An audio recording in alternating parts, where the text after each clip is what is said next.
हाँ तो बच्चों, आप सभी बढ़िया होंगे। तो आज हम बात करेंगे केबी के कुछ इनिशिएटिव्स की या एनईपी के थ्रू अंडर आने वाले कुछ इंपॉर्टेंट इनिशिएटिव जो केबी अपने अंदर लागू करता है, और इनको आज हम देखेंगे। पिछली क्लास में हमने बात किया था केबी के बारे में, ठीक है, एनईपी के बारे में, एनसीएफ के बारे में, निपुण के बारे में, एफएलएन के बारे में। आज हम बात करते हैं केबी के कुछ इनिशिएटिव जो केबी के स्कूल में अप्लाई किए जाते हैं। ठीक है बेटा, तो स्टार्ट करें, क्या कह रहे हो? अच्छा, चलो स्टार्ट करते हैं। तो पहला जो प्रोग्राम इनिशिएटिव है वो है पहला विद्या प्रवेश। विद्या प्रवेश इनिशिएटिव जो है, देखिए पहले एक प्रोग्राम चलता था SRP।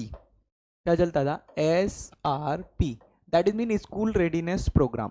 स्कूल रेडीनेस प्रोग्राम था वो 6 वीक्स का किया जाता था, उसी को अब मॉडिफाई करके विद्या प्रवेश कर दिया गया है, जो कि कितने का है? 3 मंथ्स का है। कितने मंथ्स का है भैया? 3 मंथ्स का है। और फॉर क्लास 1, किस क्लास के लिए? फॉर क्लास 1 के लिए होता है। इसमें क्या किया जाता है, इसमें बच्चा जो छोटे छोटे बच्चे आते हैं, ठीक है, उनके लिए स्कूल के एनवायरनमेंट को अच्छा बनाया जाता है। कहने का मतलब बच्चे आते ही नहीं है पढ़ने के लिए, तो ऐसा रिप्रेजेंट किया जाता है कि स्कूल बहुत अच्छा है। अगर स्कूल आओगे तो तुम्हें बहुत सारी चीज़ें मिलेंगी। उनको कई सारी वर्कशीट कलरिंग के लिए दी जाती हैं, बुकलेट दी जाती है, फन गेम्स कराए जाते हैं, कई सारी एक्टिविटीज़ कराई जाती हैं। तो ये किसका इनिशिएटिव है? ये कौन सा प्रोग्राम है? ये वाला प्रोग्राम कहलाता है हमारा विद्या प्रवेश प्रोग्राम कहलाता है। खेलना, गाना, ये सारा कुछ कराया जाता है, और ये सब निपुण के ही अंदर आता है ये विद्या प्रवेश। अब नेक्स्ट अगला जो इनिशिएटिव है दैट इज आनंदवार। आनंदवार जैसे सोमवार मंगलवार, वैसे ही आनंदवार, या फिर बोला जाए फन डे। तो आपको पता है ये क्लास 1 to 5 कराया जाता है। अलग अलग स्कूलों में कैसे सैटरडे को किया जाता है, सिर्फ सेकंड सैटरडे को छोड़ के केवी में सेकंड सैटरडे ऑफ रहता है शुरू से ही, रीजन डोंट नो, बस शुरू से वो ऑफ रहता है सेकंड सैटरडे। उसको छोड़ के बाकी सारे दिन में हमारा क्या रहता है, बाकी सारे सैटरडेज में हमारा क्या रहता है? आनंदवार कराया जाता है क्लास 1 to 5। इसमें क्या किया जाता है आनंदवार में?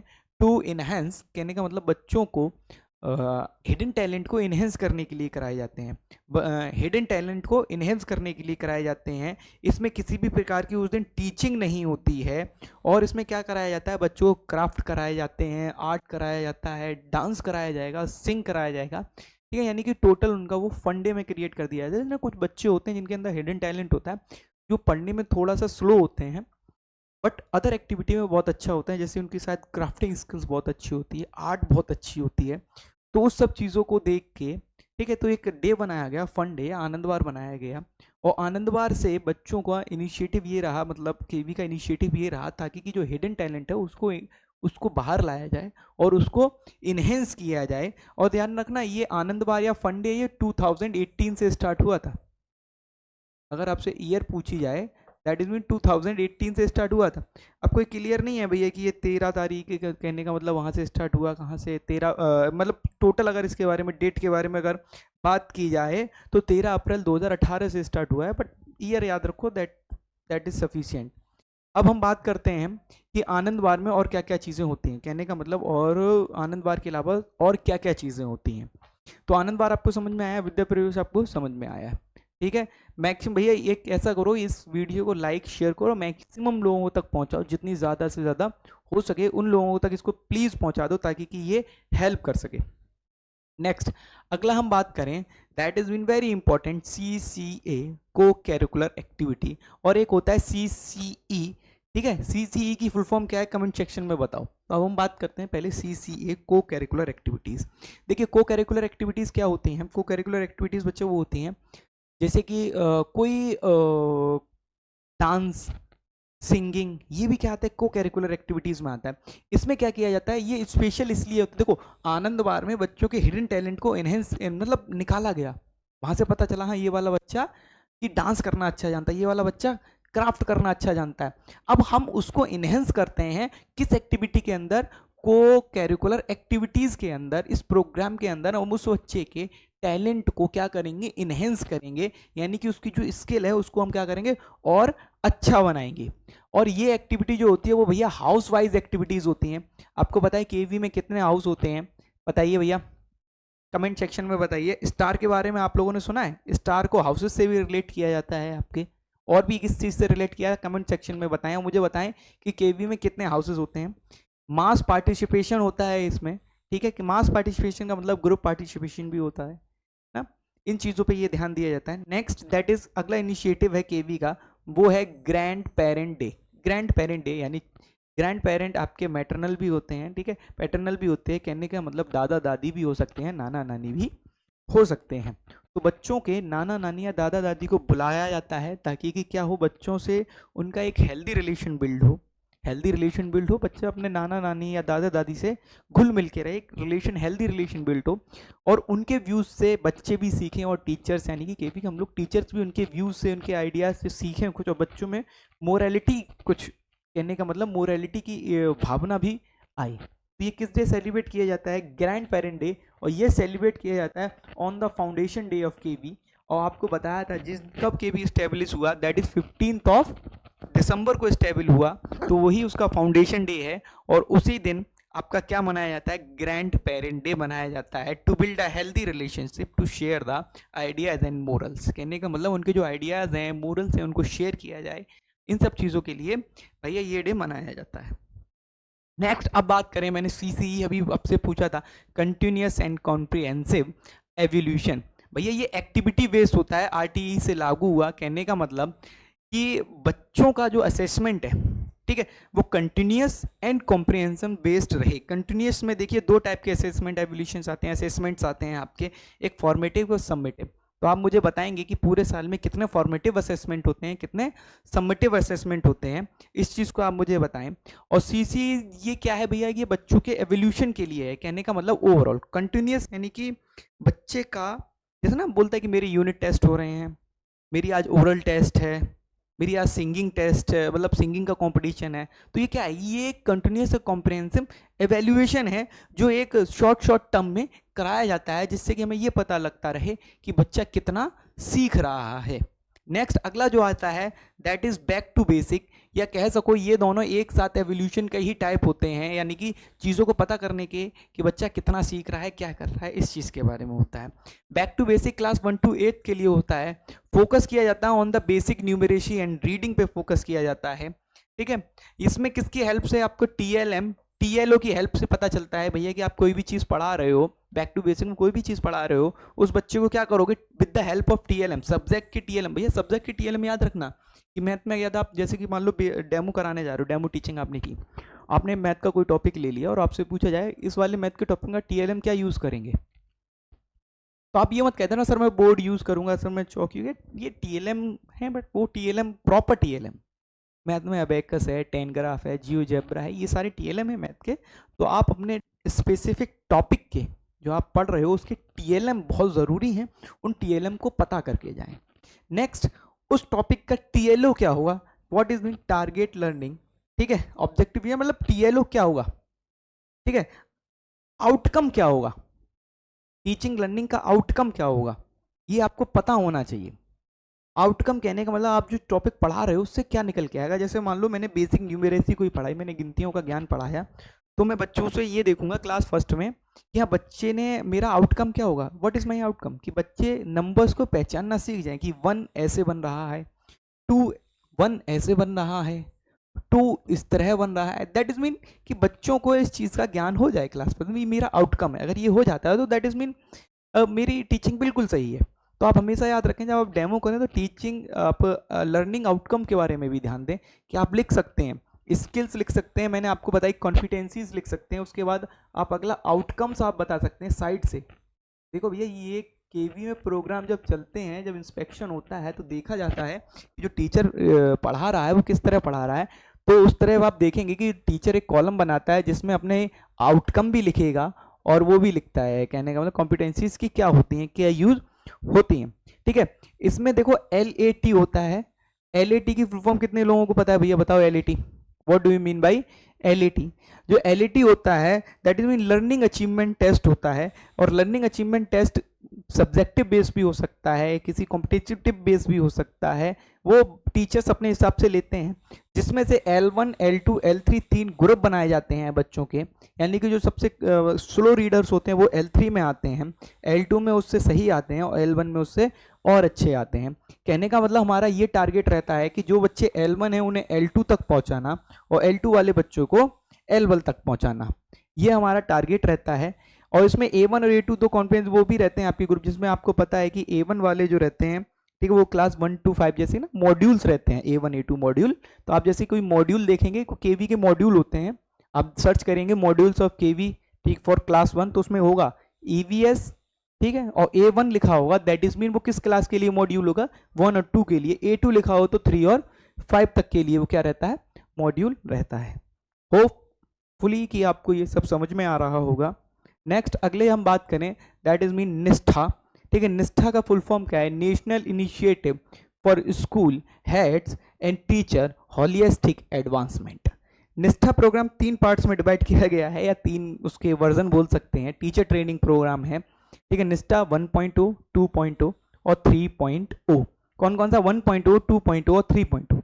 अगर 1.0 की बात करें तो 1 से 8 तक के लिए प्रोग्राम के टीचर्स को ट्रेन करने के लिए है। 2.0 जो प्रोग्राम है दैट इज फॉर 9 to 12, और 3.0 दैट इज निपुण भारत के लिए, ठीक है भैया। नेक्स्ट अब आप बात करें सफल के बारे में। व्हाट इज सफल, इट इज अ सफल, यानी कि सफलता प्राप्त करने के लिए क्या है हमारा, सफलता प्राप्त करेंगे तो उसकी फुल फॉर्म है structure assessment for analyst learning. कई जगह एनालिसिस नहीं लिखा है, उस डायरेक्ट लिखा है structures assessment for learning, structured assessment for learning. इसका मतलब क्या है, सीबीएसई ने ये क्या नाम है, इनोवेटिव सीबीएसई का है। और सफल का मतलब है कि रट्टा नहीं मरवाना है। और ये कहाँ किया जाएगा, किस ग्रेड के बच्चों के लिए किया जाएगा, 3, 5 एंड 8 ग्रेड के बच्चों के लिए किया जाएगा, on the basis of CBA, competency based achievement, या कॉम्पिटेंसी बेस्ड एक्टिविटी के थ्रू ये कराया जाएगा। नेक्स्ट सफल के बारे में ये बताया गया है कि आर्टिफिशियल लर्निंग फॉर ऑल, कि सभी के लिए आर्टिफिशियल लर्निंग हो। इसका टैगलाइन है AL for all, that is mean artificial learning for all, या ये भी बोल सकते हैं AI फॉर ऑल। नेक्स्ट अगला जो है आपका प्रोग्राम है वो है दीक्षा प्रोग्राम, ठीक, हमारे यूपी में बहुत ज़्यादा चल रहा है निष्ठा और दीक्षा।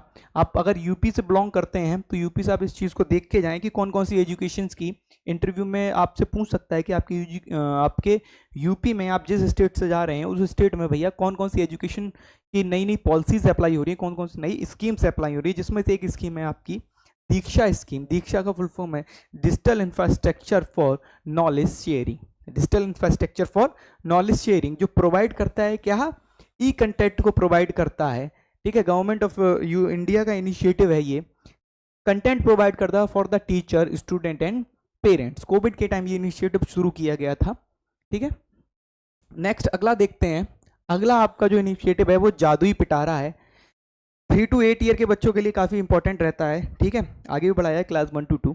अब इस जादुई पिटारा में क्या होता है भैया, जादुई पिटारा में आप क्या करते हैं, एक बॉक्स होता है, उस बॉक्स को अट्रैक्टिव बना लेते हैं टीचर्स क्राफ्ट करके, कहने का मतलब कुछ कलरफुल पेपर लगा के, कुछ भी लगा के, और उसके अंदर वो वर्क बुक रखेंगे, पजल्स रखेंगे, कलर बुक रखेंगे, ताकि कि बच्चा क्या करे कि उसको देख के एकदम डरने, जैसे आप कोई डब्बा लेके जाओगे, कोई एक बॉक्स वाला क्राफ्ट सा, आप जैसी क्लास में जाओगे तो बच्चा एकदम देखता है आपकी तरफ कि और ये कुछ नया है, कुछ नया है, कुछ नया देखने को मिलेगा।